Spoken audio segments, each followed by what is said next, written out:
Hello everyone, my name is Patel Nikita.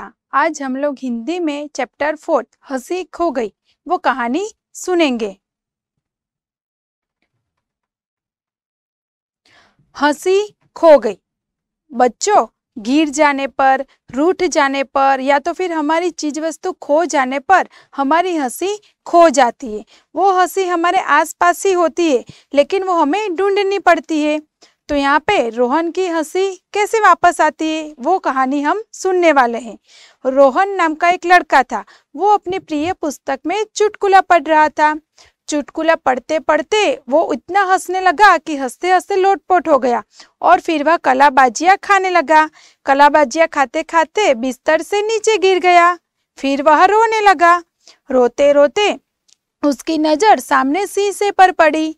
तो फिर वो रोहन सोचने लगा कि अरे, मेरी हंसी कहाँ गई? वो तो हर समय मेरे मुंह पे रहती थी, मेरी हंसी कहाँ गायब हो गई?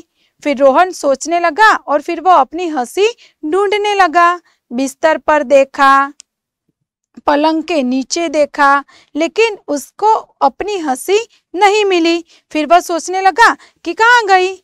तो अलमारी में जाके देखा, मेज पर देखा, टेबल पर देखा, लेकिन अपनी हंसी नहीं मिली। फिर से वह शीशे में आकर देखने लगा और बोलने लगा, मेरी हंसी कहाँ गई? वो कहाँ गई? तो मैं पुस्तक पढ़ रहा था ना, तो उसमें होगी। तो फिर वो रोहन गया और अपनी पुस्तक के पेज पलटने लगा। पुस्तक के पेज पलटते पलटते वो अपनी हंसी ढूंढने लगा, लेकिन उसको अपनी हंसी नहीं मिली। फिर वह सोचने लगा, अरे, मेरी हंसी कहाँ गायब हो गई? फिर वो मैं कहाँ कहाँ ढूंढूं? फिर वो गया घर से बाहर गया और आंगन में गया। आंगन में यहाँ वहाँ अपनी हंसी ढूंढने लगा, लेकिन उसको अपनी हंसी नहीं मिली।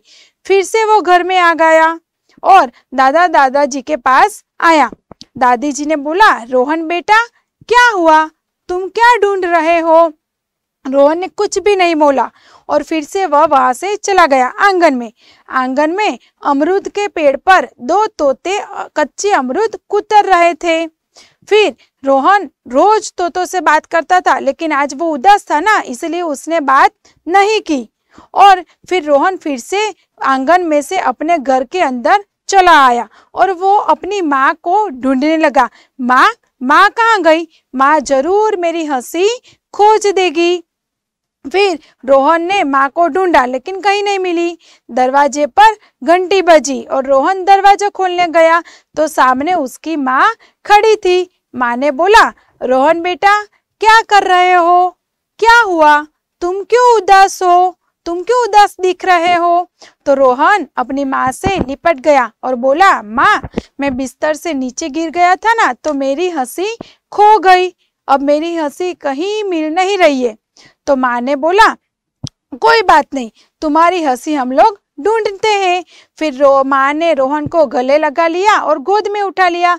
फिर गुदगुदी की, खूब सारा प्यार किया। तो रोहन को वो बहुत अच्छा लगा और रोहन हंसने लगा। फिर माँ ने शीशे में जाकर बोला, रोहन देखो, आपकी हंसी वापस आ गई। तो रोहन तो खुश हो गया और फिर वो अपनी हंसी वापस आ गई ना, तो वो बहुत खुश हो गया। तो बच्चे गिर जाते हैं, रूठ जाते हैं, तो अगर उसके माता पिता उसको प्यार करते हैं तो उसकी हंसी वापस आ जाती है। यहाँ पे रोहन की भी हंसी वापस आ गई। तो ये स्टोरी में कुछ शब्दार्थ थे। कलाबाजी यानी क्या? आप लोग सोच में पड़ गए होंगे। तो कलाबाजी यानी कि सिर नीचे और पैर ऊपर करके उलट जाना। उदास यानी कि दुखी। यहाँ पे रोहन दुखी था ना, क्योंकि उसकी हंसी खो गई थी। कुतरना मीन्स छोटे छोटे टुकड़े करके खा जाना। यहाँ पे जो दो तोते थे ना, वो तोते अमरूद को कुतरते थे, यानी कि उसके छोटे छोटे टुकड़े करके खाते थे। गायब यानी कि नजरों से दूर। उसके क्वेश्चन आंसर यहाँ पे है। फर्स्ट है, रोहन क्या कर रहा था? तो रोहन अपनी प्रिय पुस्तक पढ़ रहा था। सेकंड, दरवाजे पर घंटी किसने बजाई थी? तो दरवाजे पर घंटी माँ ने बजाई थी। थर्ड नंबर में है, रोहन सब जगह किसे ढूंढ रहा था? तो रोहन सब जगह अपनी खोई हुई हंसी ढूंढ रहा था।